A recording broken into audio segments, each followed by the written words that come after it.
Hello बच्चों, let us read the question first. Crop rotation is perform to. Crop rotation को क्यों perform किया जाता है? Improve the fertility of soil, save nitrogenous fertilisers, help in weed control and pest control, all of these. हमें बताना है crop rotation क्यों करते हैं, क्रॉप रोटेशन के क्या क्या एडवांटेजेस होते हैं. तो क्रॉप रोटेशन की स्टडी करेंगे. इधर क्रॉप रोटेशन जैसा कि नाम है इसके, तो इसमें होता क्या है, क्रॉप्स को रोटेट करके ग्रो किया जाता है, क्रॉप्स को रोटेट करके सो करा जाता है. जैसे फॉर एग्जांपल मेरे पास एक पीस ऑफ लैंड है.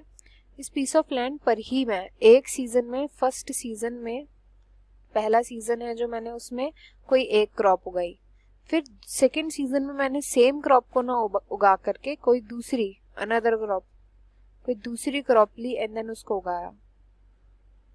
ठीक है, फिर जब दोबारा से सीजन रिपीट हुए तो मैंने इसी क्रॉप को उगाया, दोबारा से जब दूसरा सीजन आया तो मैंने उसी दूसरी वाली क्रॉप को उगाया.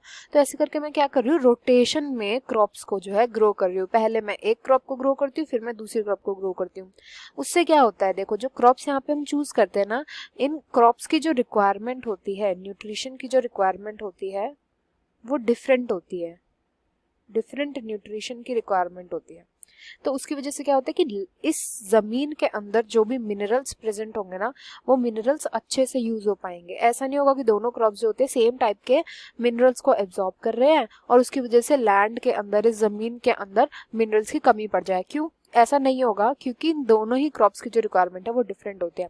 साथ ही साथ क्या होता है, यहाँ पर जो नाइट्रोजन की रिक्वायरमेंट होगी, नाइट्रोजन तो देखो एक ऐसी चीज होती है जो सभी क्रॉप्स को चाहिए होता है ग्रो करने के लिए, पर क्योंकि यहाँ पे मैं क्रॉप्स को रोटेशन में ग्रो कर रही हूँ तो इसका जो अमाउंट होगा ना वो डिफरेंट होगा, कि कितना अमाउंट चाहिए होगा इन क्रॉप को.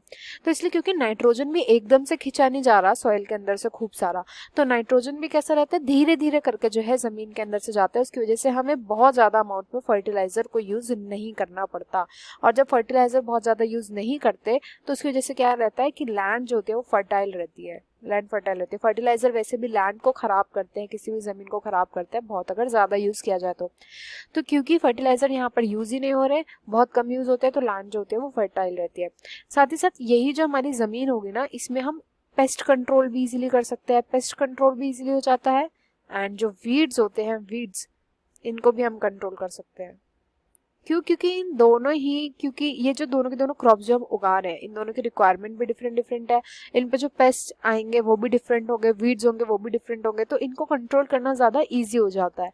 तो इसलिए ये तीनों ही ऑप्शन जो हमारे सेटिस्फाई कर रहे हैं कि सॉइल की फर्टिलिटी भी जो है इंक्रीज करता है, नाइट्रोजन फर्टिलाइजर्स हमें ज्यादा यूज नहीं करने पड़ते और weed control and pest control में हमारी हेल्प होती है. तो ऑल ऑफ दीज ऑप्शन यहाँ पे राइट आंसर होगा.